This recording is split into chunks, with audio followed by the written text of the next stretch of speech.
to World Crisis Radio. This is Webster Tarpley reporting once again from Washington, D.C. So there you have the main facts of the courageous and history-making call for a debt moratorium for Iceland, a stop, a freeze of all payments on financial debt by Iceland to the British and the Dutch, combined with a commitment to get the International Monetary Fund out of the internal affairs of Iceland. No more diktat, no more interference in the internal affairs of sovereign states, no more conditionalities, no more imposition of that bankrupt, hated Washington consensus, the free enterprise one that some people still have so many illusions about.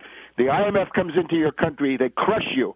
Deregulation, privatization, union busting, the race to the bottom, the destruction of your state sector, the dismantling of your social safety net, no pensions, no health care, because the money is going to go to the bankers, in this case the City of London and the gnomes of Amsterdam and Rotterdam and this Dutch financial power. They're dealing, of course, with the Anglo-Dutch cartel, otherwise figured forth in the world as Royal Dutch Shell, the flagship of the international finance cartel. Now, that courageous move in Iceland, the ferment and agitation around the idea of a debt moratorium, counters a series of attempts that are being made to set up the International Monetary Fund as a world financial dictatorship. Let me speak frankly. Forget about the Amero for now, guys. Let's look at what's actually happening. Let's put away this strange catalog of ideological views.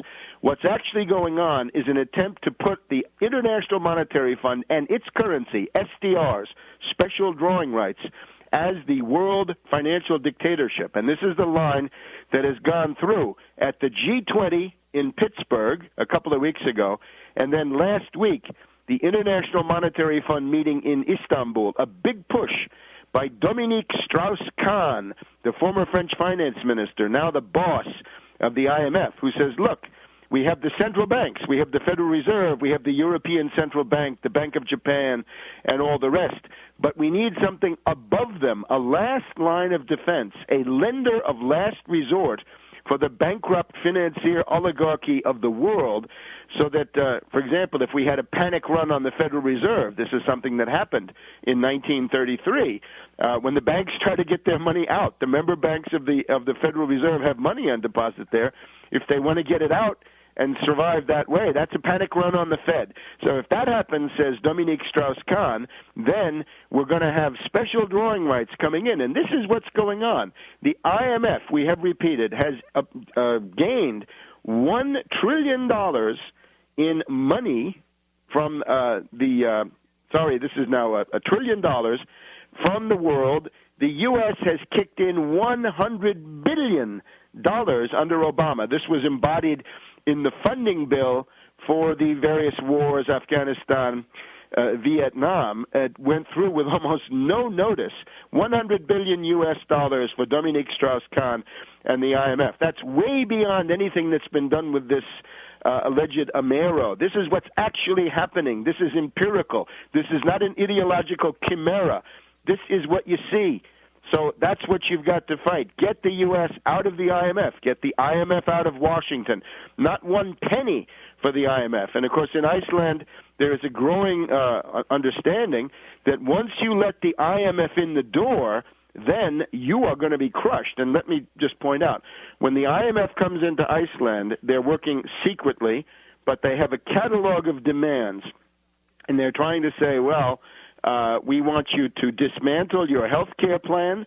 We want you to destroy your educational system because we're going to need all that money for London and The Hague. You know, if we had a panic run on the Federal Reserve, which is now well within the realm of possibility, what would be the conditionalities imposed by the IMF on the United States in order to get those loans?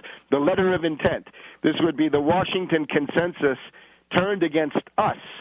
It would say, you've got to bust all your unions, bust the teachers' union, bust the UAW, essentially dump all of this property that Obama has, in effect, seized, just dump that on the market and have an immediate crash. So everything goes down to virtually zero, right? Creative destruction, as they say.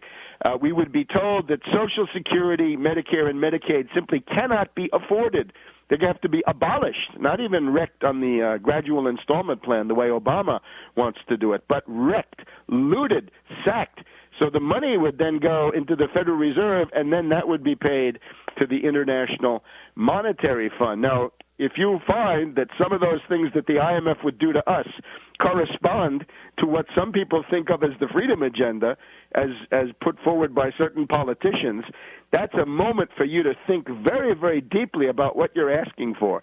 Is there any economic populism in a demand to take away your pension, to take away your health care, to take away your unemployment insurance, to take away your food stamps if you're living on those? Is that economic populism?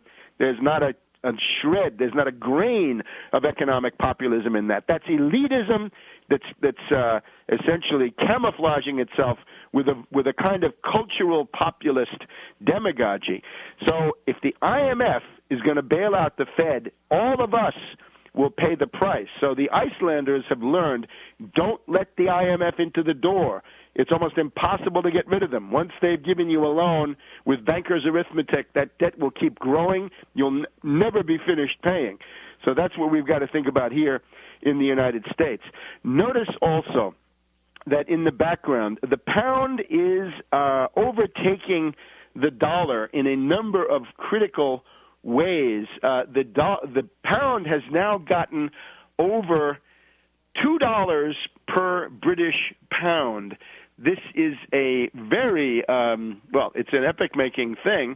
The pound for a long time was worth about $2.80, and it's been as low as almost $1. The pound almost went under $1 during the Reagan years. Thatcher called Reagan with a tearful, hysterical phone call to say, "Oh, Mr. President, don't let the pound sink below $1.